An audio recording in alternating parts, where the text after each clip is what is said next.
mga ka-ebab, so ito na nga po pala ang another vlog natin. Hindi po gaano nakapag-edit, nakapag-post dahil napaka-busy po ng ebab.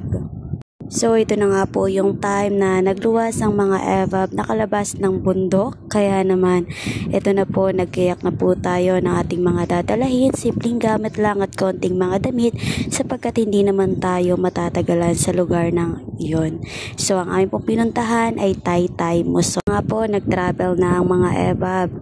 Sa aming pagbabiyahe ay nagutom po, kaya naman naisipan na kumain muna ng mga ebab. At syempre, salamat nga pala sa Panginoon dahil kung hindi dahil sa Kanya ay hindi rin naman po kami makakapunta sa lugar ng Taytay. At syempre, meron pong dahilan kung bakit kami pumunta doon.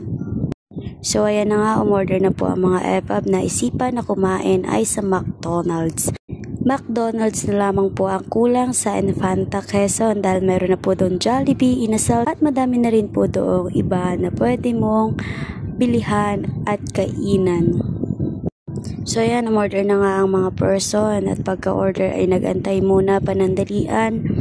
At pagkatapos, hindi rin po gaano natagalan, dumating na din ang aming mga order. At dahil mga gutom na nga po ang mga ebab, ay naisipan ng kumain. Pero syempre, bago kumain ay nanalangin muna sa pangunguna ng aming Little David na anak nila Pastor and Pastora. So napakagaling nitong batang ito. At syempre, pagkatapos mag-pray, kumain na po ang mga ebab. At habang kumakain na di syempre, wala munang pansinan dahil mga gutom, kanya-kanya muna ng mundo.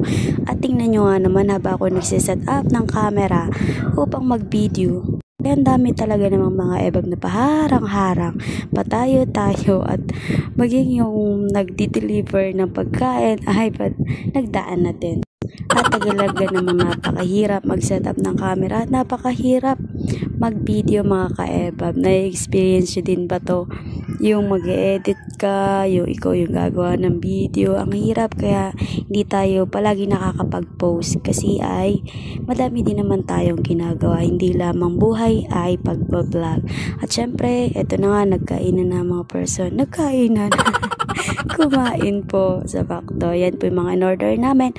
And then, eto na nga, dahil mga taga-bundok ang mga ebab, isinawsaw ang french fries sa Coke float. Yan, na-try nyo na din ba ito mga ka-ebab? Isinasawsaw yung french fries sa Coke float dahil masarap nga naman siya. And then after nyan, ay nagpahinga muna panandilian ng mga ebab. At makalipas lang minuto ay naisipan na uling umalis para mag-travel. At ito na nga, paglabas namin ay talaga namang busog na busog ang mga ebab at tuwang-tuwa dahil nga naman hindi na ulit sila mahihilo sa pagbabiyahe at may laman na daw ang mga sikmura. Kaya naman guys, sa mga magbabiyahe dyan, dito lamang po yan sa May Fami, magkatapat po ang McDo and Jollibee. So yun mga ka-ebab, hanggang sa muli, salamat. So abangan nyo po ulit ang aking next upload kasunod po nito. Salamat sa panonood. Muli, welcome sa aking mini vlog, ebab.